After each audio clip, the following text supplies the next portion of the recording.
Welcome to How You Livin', a transformative podcast featuring best-selling author, inspirational speaker, and minister, Dr. Rick Rigsby. And now, Dr. Rick.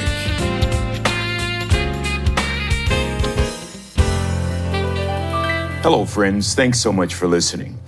The most significant lesson taught to me by my father, the wisest man I ever met in my life, yet he was just a third grade dropout, was this: son, just stand. That's it. That's the lesson. Son, just stand. Friends, that lesson is profound in its simplicity and life-changing in its application. My dad taught me this lesson on the worst day of my life, the funeral of my first wife. Here's the scene. Me and my boys are standing in front of the casket of their mommy, my wife, in 1996.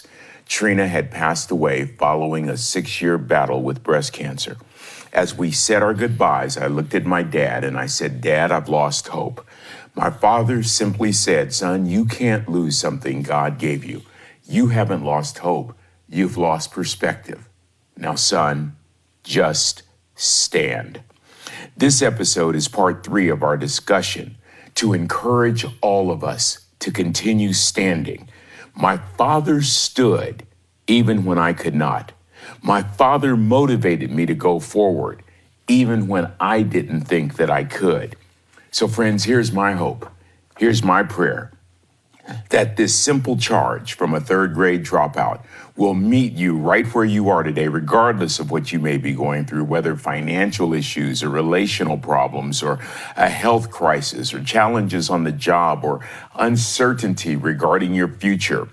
Regardless of the circumstances, despite the situation, this is what I'm discovering. The ultimate goal is, do you have the courage, the conviction, and the faith to keep standing, regardless of what you think, regardless of how you feel, regardless of what you see.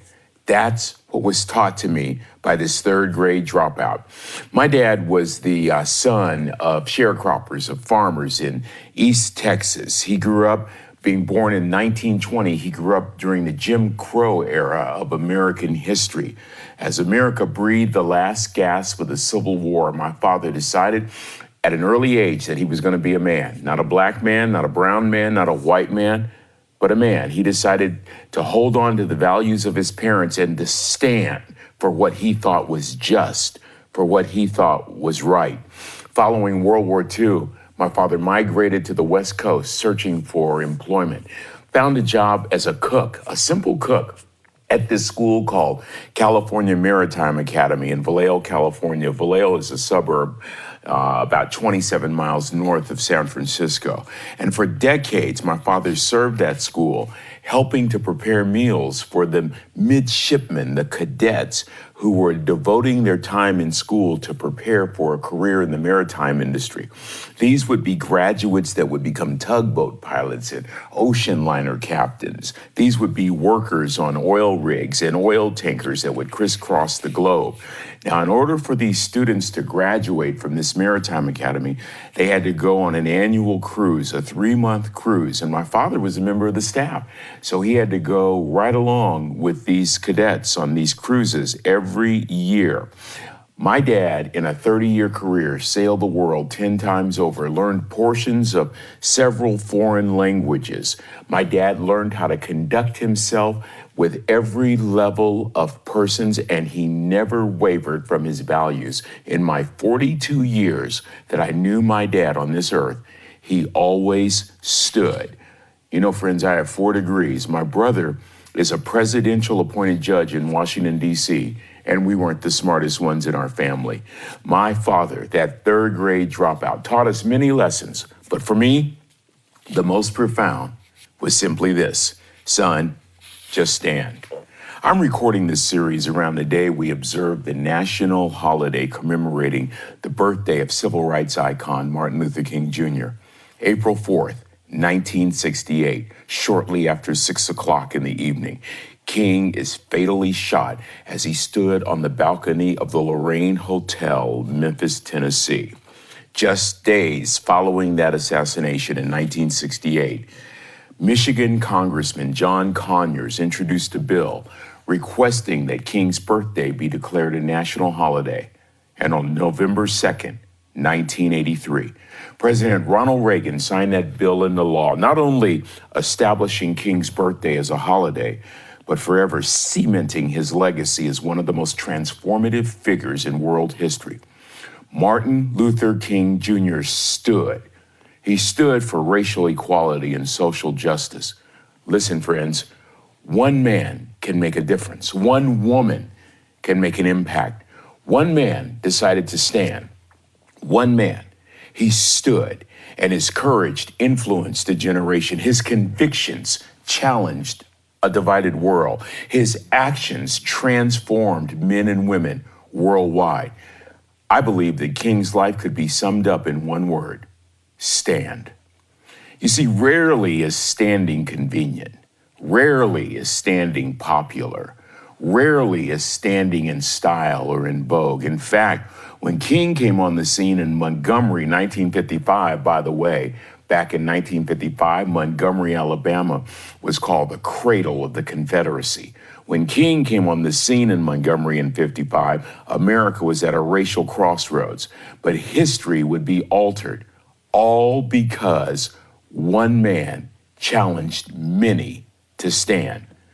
Often conviction is produced by an exigence, an imperfection marked by urgency.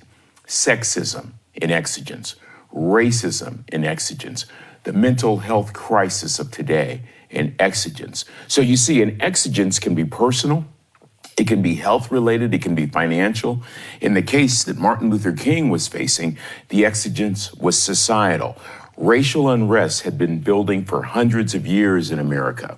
As a matter of fact, the Atlantic slave trade that started in the 16th century had gone into full swing and really captured those early centuries in American history.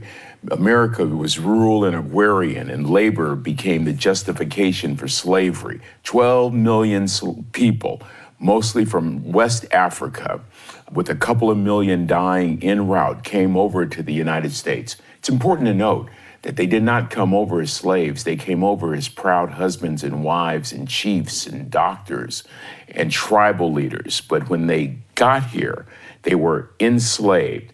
So the slave labor built the plantation economy based on mostly sugar crops, cotton, tobacco, and coffee.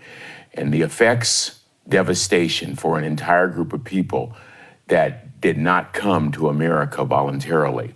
Slavery was just spiritually debilitating. Slavery was established in silence. As a matter of fact, it was characterized as a necessary evil as the claims of colored people were suppressed. However, I mention all that to say, despite the dark days of slavery, despite the dark days of world history, don't you find it fascinating that there have always been men and women who dared to stand? And in the case of the Atlantic slave trade that produced hundreds of years of slavery in America, there were still men and women who stood. They stood. For example, in colonial America, slavery moved from a necessary evil to a positive good, but yet people stood. This was a time when whites would talk to other whites about the role of coloreds. Men would talk to other men about the role of women. The institution of slavery was designed to convince the colored person that it was in their best interest. Yet, people continued to stand. Some coloreds stood, like Nat Turner, like Harriet Tubman. There were also whites that stood, like white abolitionist John Brown, who considered himself an instrument of God, raised to strike a blow against slavery. Or there was Wendell Phillips who stood. Wendell Phillips, a white pastor who was president of the American Anti-Slavery Society. Or there was William Lloyd Garrison, this great journalist who happened to be friends with the great Frederick Douglass, the great abolitionist. William Lloyd Garrison risked his life by publishing an anti-slavery newspaper called The Liberator. By the way, Garrison also was a major voice in the women's suffrage movement in the 19th and 20th centuries. What am I saying? I'm saying that there have always been people who have challenged themselves to stand. Despite the exigence of the hour, despite the difficulties, despite the situation. Just take a snapshot of the 20th century as we move into this effort to assimilate, which means bringing blacks and browns and whites and men and women all together to participate in a fuller example of democracy. In the 20th century, we see America attempting efforts to assimilate. We see W.E.B. Du Bois, an educator who pushed for the talented 10th, that perhaps 10% of the Negroes would be worthy to get an education. Booker T. Washington challenged that assumption and said, we ought to have education for all Negroes, and advocated more of a general education at Tuskegee. We had the beginning of the National Association of the Advancement of Colored People that began as the Niagara Convention in 1909. We had Marcus Garvey, who was the head of the United Negro Improvement Association. We had A. Philip Randolph, who was the head of the Brotherhood of Sleeping Car Porters. We had a congressman, Adam Clayton Powell, I believe the fourth Black congressman. We had Shirley Chisholm, the first African American congressman. On the baseball field, we had Jackie Robinson. On the golf course, we had Charlie Sifford. In the courtroom, Thurgood Marshall. On the streets, we had Fannie Lou Hamer and Ella Baker and Joanna Robinson. We had jazz music that was exploding. The Negro Baseball League. We had African Americans now in education and medicine and the law. On television, I can remember being a child watching Nat King Cole. We had a president that was bold. Harriet Truman did the unthinkable in 1948 when he issued Executive Order 9981. With one stroke of the pen, the Air Force, along with other branches of service, were integrated. And then the big blow against racism, the big, huge blow against segregation. May 17th, 1954, shortly after 1 o'clock in the afternoon, Thurgood Marshall, armed with the 14th Amendment of the Constitution of the United States, argued successfully in a case known as Brown versus the Board of Education. The bottom line, separate but equal, is unconstitutional. And that's where we pick up with Martin King standing on the shoulders of brown, black, white, men, women, people of all ethnicities, people of all political parties, people of all religious traditions. King is standing on the shoulders of all those with courage and conviction that perhaps one day we will live in a beloved community where we will all play together and pray together and grow together and fellowship together and live together in harmony. He said on one occasion, either we're going to learn to dwell together as brothers and sisters, or we're going to perish together as fools.